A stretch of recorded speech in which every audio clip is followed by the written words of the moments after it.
大家好，欢迎来到露天电影院，我是吉利波。今天我们继续来聊由美国作家埃默·托尔斯所著的畅销小说《莫斯科绅士》，一个关于发现自我的礼赞改编的同名美剧《莫斯科绅士》。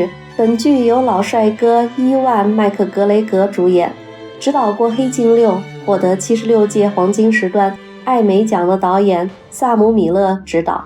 上集我们讲到，作为封建贵族的亚历山大伯爵，因为年轻时写过的几首革命诗而逃过残酷的阶级斗争，被禁足于莫斯科的一座老牌酒店里，乐观地接受了巨大的身份落差，成为一名侍者，爱上一个女演员，以一个既是旁观者又是参与者的身份，经历着、见证着前苏联的一次又一次巨大变革和战争，在一方小天地里勇敢地坚持着自己的人生信仰。但命运从来不会放过任何一次戏弄人的机会。这一天，那个忘年之交的女孩妮娜再次出现在酒店大堂。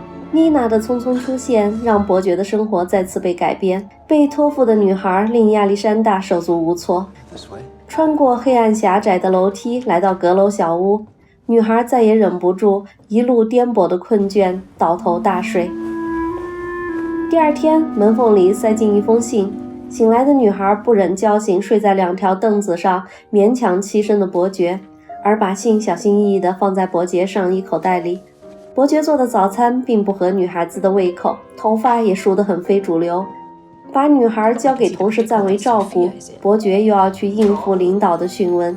已经身为副经理的热心服务员要求把孩子送进孤儿院，伯爵极力争辩。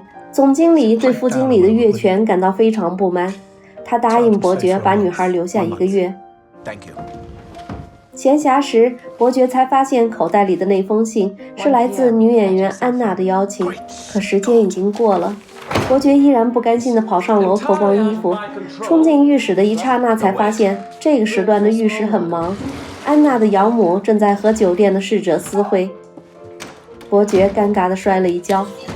只见得安娜闲庭信步地刚从片场回到房间，原来她也因为突如其来的排练耽误了这场约会。狭小的房间里又多了一张地铺，同时也多了一个小烦人精，安静的想看一本书都成了一种奢侈。但伯爵展现出极好的耐心来陪伴，并鼓励和赞美孩子，像一个慈爱的老父亲。当伯爵在努力适应成为一个合格的监护者的时候，厨房里的年轻人们却交头接耳地讨论着纳粹，并跃跃欲试地想要加入战争，这令厨师长忧心忡忡。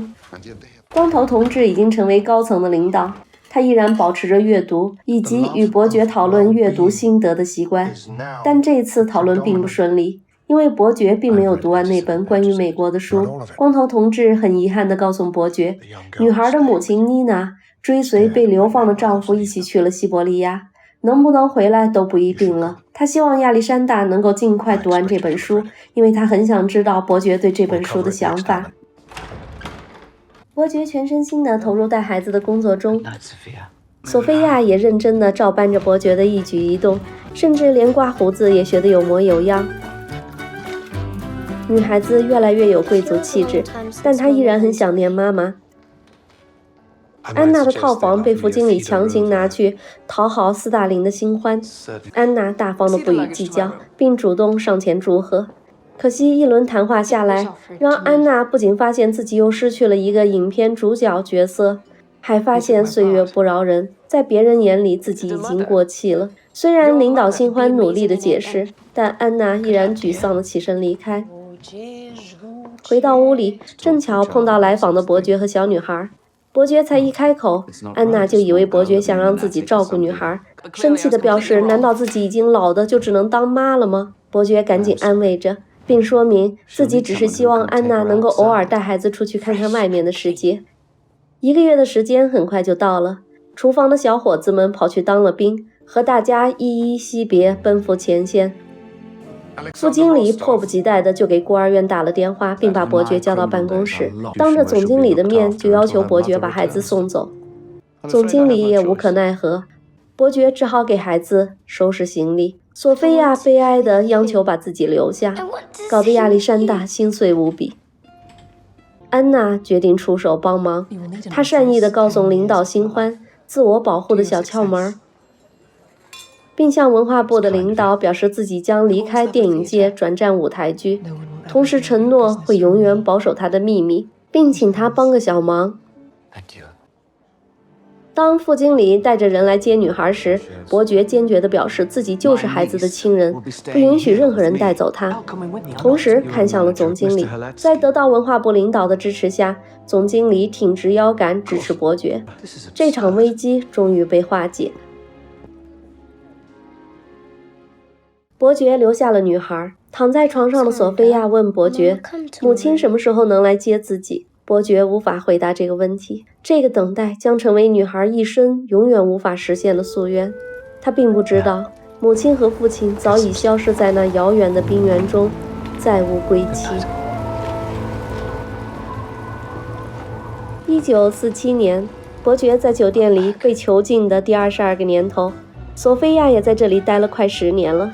高挑的身材像极了她的母亲，独立而叛逆。她有了自己的朋友，对这个临时老爸啰嗦的关心感到不耐烦。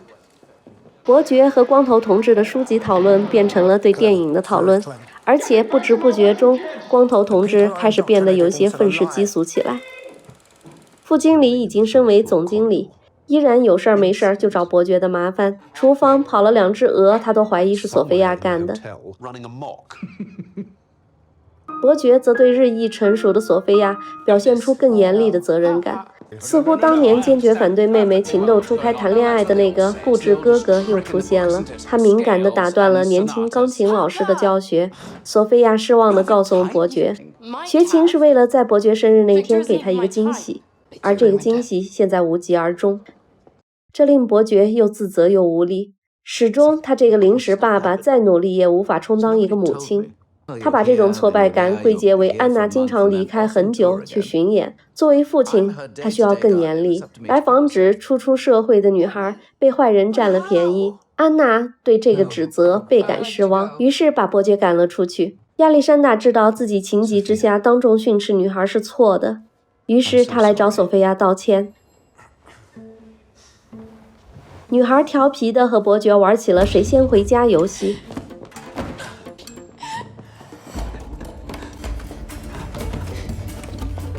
结果不慎从楼梯上摔了下去。亚历山大看着满身鲜血的女儿，他抱起女儿，不顾一路的制止声，大步冲出了酒店，拦了一辆车，直奔医院。总经理马上报告了警备区，一个上尉带着一队士兵来到酒店。经理一脸献媚地汇报着伯爵私自离开酒店的事儿，并带着检查了伯爵的住处。上尉则顺手牵羊地拿走了桌上的打火机。得知情况的安娜把目击伯爵离开的众人聚集起来，商量应对的办法。随后在上尉和经理的询问时，所有人都拒绝承认看到伯爵离开了酒店。就在大家帮伯爵拖延时间的时候，伯爵却在效率低下的医院里碰了钉子。他无助地抱着血流不止的女儿，在长凳上无止境地等待。光头同志忽然出现在眼前，显然消息灵通的他已经了解了情况。他为伯爵带来了最好的专家。经过检查，发现女孩脑部受伤严重，女孩被推入了手术室。光头同志要求伯爵趁其他人还未发现，赶紧回酒店，但伯爵坚决要等女孩脱险，哪怕会被当场击毙。酒店里最后一个审问的是安娜，上尉马上就对安娜的美色垂涎欲滴。安娜表示，伯爵整晚都和自己在一起，而且文化部长是自己的朋友，但上尉告诉他，那位部长早已卸任，如果要自己放了伯爵，除非安娜主动现身。说着就动手动脚起来。安娜恶心地推开他，上尉恼羞成怒地让人把安娜监控起来。搜查的士兵推开了医院的大门，光头同志连忙上去把士兵支开。他回到手术室，要求伯爵马上回酒店，否则女孩就算被救回来，也会永远失去唯一的亲人。伯爵无法反驳，按照安排从后门离开了医院，坐上准备好的面包店的汽车，安全返回，并在大家的帮助下顺利进入酒店。当伯爵一脸从容地出现在大厅时，总经理和上尉都惊呆了。光头同志兴师问罪地看着上尉，尴尬的上尉把所有的责任都推到了经理头上。经理这次是自己搬石头砸了自己的脚。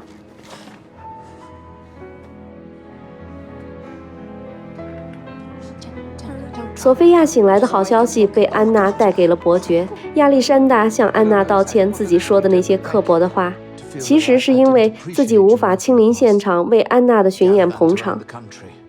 安娜表示自己放弃了巡演，因为她发现世界上有比巡演更重要的事儿，那就是亚历山大和索菲亚。她决定搬回酒店居住，当然不是亚历山大的小屋，而是酒店套房。索菲亚出院了，亚历山大终于等到了心心念念的女儿。安娜的养母也最终接受了老逝者的求婚。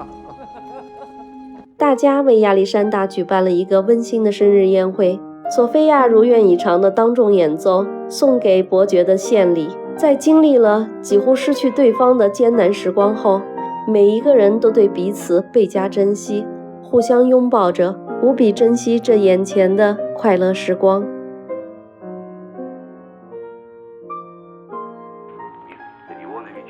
斯大林去世了，悲伤欲绝的经理要求整个酒店为之默哀。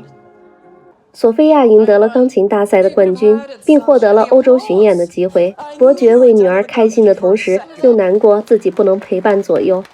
兴奋的索菲亚在酒吧钢琴上肆意地演奏着布鲁斯。经理则把索菲亚弹的曲子称为淫词汇曲。他警告伯爵，这种音乐不能在酒店响起。这位来自无产阶级的经理对这个旧社会的贵族充满了说不清道不明的厌恶。美国大使常来酒吧找伯爵聊天，他告诉伯爵，苏联高层领导会在酒店召开一次秘密会议，这个会议将会讨论接班人和未来的政策。他希望伯爵能够打探一下相关的信息，伯爵言辞拒绝了，但对方用提供索菲亚移民机会作为交换，这让伯爵开始犹豫。因为索菲亚一直对美国充满了向往，那些来自画报上的家用电器、好莱坞、流行音乐等信息，给索菲亚描绘了一个自由的、发达的美好世界。安娜也有一样的感受，关于美国的描绘并不能打动伯爵。对他来说，眼前拥有的一切才是真实的。他失去过很多，知道失去意味着什么。他用几十年来适应现在的生活，所以他不想改变。光头同志也面临着事业危机，他的上司被撤换，导致他地位岌岌可危。他希望伯爵帮他了解秘密会议的内容。目前党内的2个候选人中，如果赫鲁晓夫上台，那么已故元首斯大林的一切政策相关都将被推翻，而另一个上台则会保持原有的路线。光头同志希望不是前者上台。米什卡被放了回来。当伯爵找到他时，他整个人都变了样，无法想象他经历了些什么。衰弱、颓废、精神崩溃。索菲亚试图打探母亲的情况，可得到的答复令人更为担心。虽然米什卡状态很糟，但伯爵对久别重逢充满了喜悦。他悉心地照料着老友，打算帮米什卡换一身衣服，憧憬着他身体恢复健康后可以一起喝茶聊天。米什卡却认为一切都回不去了。是啊，时过境迁，物是人非。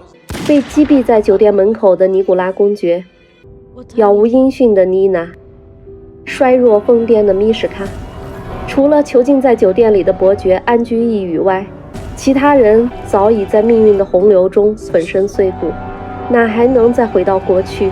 哪还有什么未来和希望？伯爵从噩梦中惊醒，他把噩梦告诉了安娜。他不能放任索菲亚重蹈他的亲生母亲妮娜的覆辙。伯爵决定做间谍，刺探消息来换取养女的自由，同时做好了面对最坏结果的准备。他唯一放不下的就是安娜。伯爵打算从此与安娜划清界限，来保护安娜。没想到安娜坦言自己绝不会对挚爱之人袖手旁观，不管刀山火海一起面对。伯爵没想到安娜早已把自己看成生死与共的爱人。秘密会议如期而至，伯爵穿戴好大使送来的窃听器。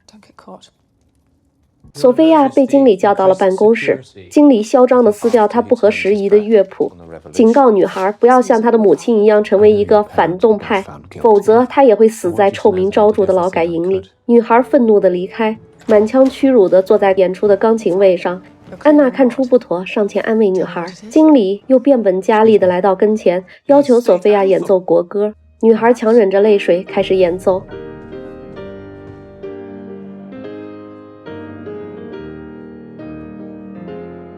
另一边，伯爵顺利通过安检进入了宴会厅，巧妙地躲过了检查，完成了窃听。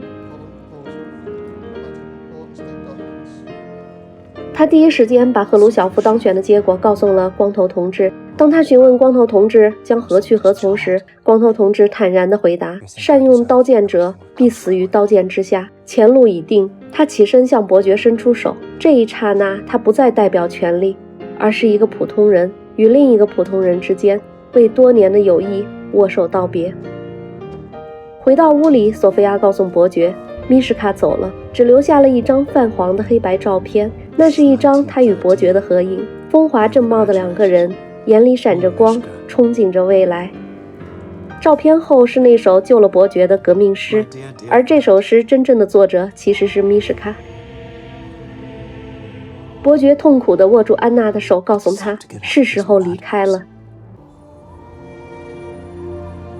欧洲巡演的日子越来越近，安娜告诉索菲亚从巴黎音乐学院到大使馆的路，伯爵则把剩下的金币和钱以及那卷录音带缝在索菲亚的背包里。索菲亚换上演出的礼服，安娜把自己心爱的项链送给了她，一切都那么美好，谁能想象这是一场离别呢？伯爵感叹那个曾经缠着自己玩了很久的小女孩转眼就长大了，好希望时间能够过得慢一点。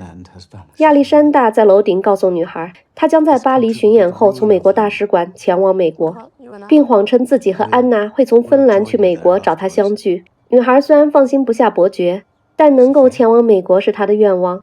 他们认真地计划着每个细节，约定在索菲亚顺利到达大使馆后，就拨通酒店所有的电话，电话铃声就是平安信号，也是伯爵和安娜动身离开的信号。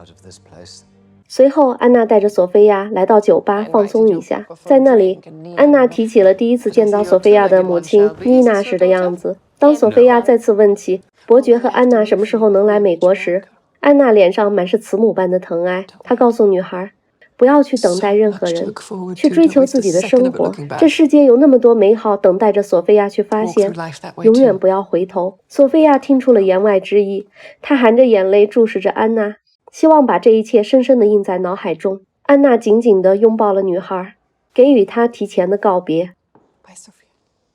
伯爵准备好晚餐，开了一瓶好酒，和索菲亚说起往事，说起那些幸福和感动的瞬间，说起遗憾和无奈的选择。命运的安排总是在人毫无准备时突然降临，又在猝不及防中草草结束。分别之时还是来了。亚历山大嘴上说着2周后见，他深深地拥抱着女儿，在女儿耳边轻轻鼓励着，心却早已碎了一地。他看着女孩推门而出的背影，忽然摸到裤兜里的小玩具，那是索菲亚儿时与伯爵一起玩躲猫猫的那个小玩具。伯爵明白，索菲亚想告诉自己不用担心，他已经做好准备应付一切困难。看着女孩的背影，伯爵欣慰地默默道了声永别。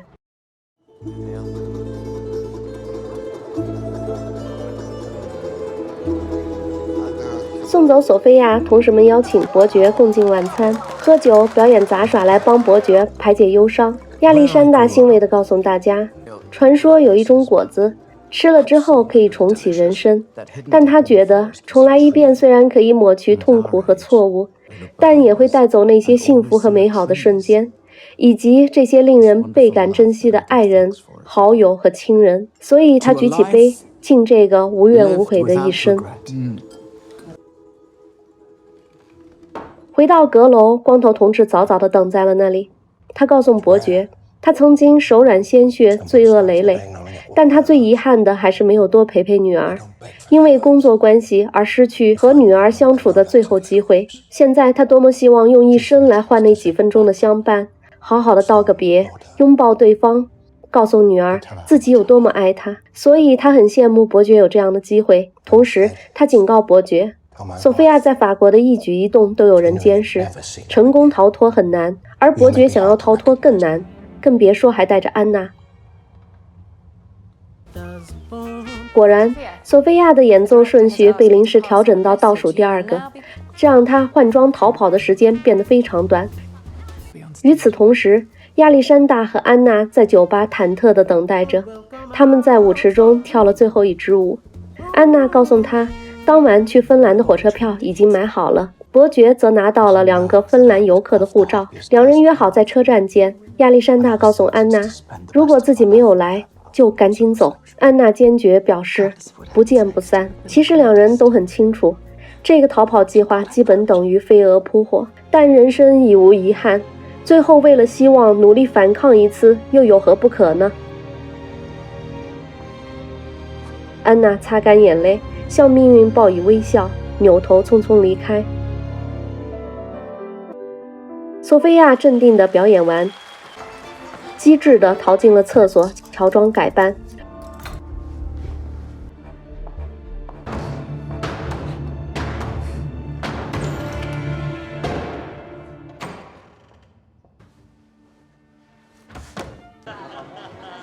有惊无险地躲过了搜查，逃出了音乐厅。正当伯爵把剩下的金币留给酒店的好友们时，经理发现了伯爵的密室和护照，而伯爵干脆就把经理绑在地下室，并且顺手烧掉了所有人的档案资料。然后他来到大厅，等待着女儿的电话。安娜在车站焦急地等待着伯爵。光头同志忽然来到，他给安娜一个新的护照，告诉安娜马上上车离开，伯爵不会来了。列车即将出发，安娜焦急地等待着伯爵。在大都会酒店里，电话再次响起，侍者接起电话却没有人应答。紧接着此起彼伏的电话铃声响起，伯爵的笑容溢于言表，他知道女儿安全了。于是他整理好衣服，回头看向这个困住了他几十年的地方，这个带给他无数欢乐和痛苦杂糅的地方，就像回望着他的人生一样。他知道是时候离开了，于是义无反顾地转身大步走向酒店门外。好的，故事就讲到这里。本剧是一个开放式结局，最后的旁白希望伯爵和安娜逃出来了，最终拥有一个快乐而安详的晚年。希望是这样吧，人总是要有些希望的，看剧也是一样啊。好的，谢谢大家光临露天电影院，更多精彩我们下期继续。欢迎大家点赞关注，并在留言区与我们交流互动，我们下期见。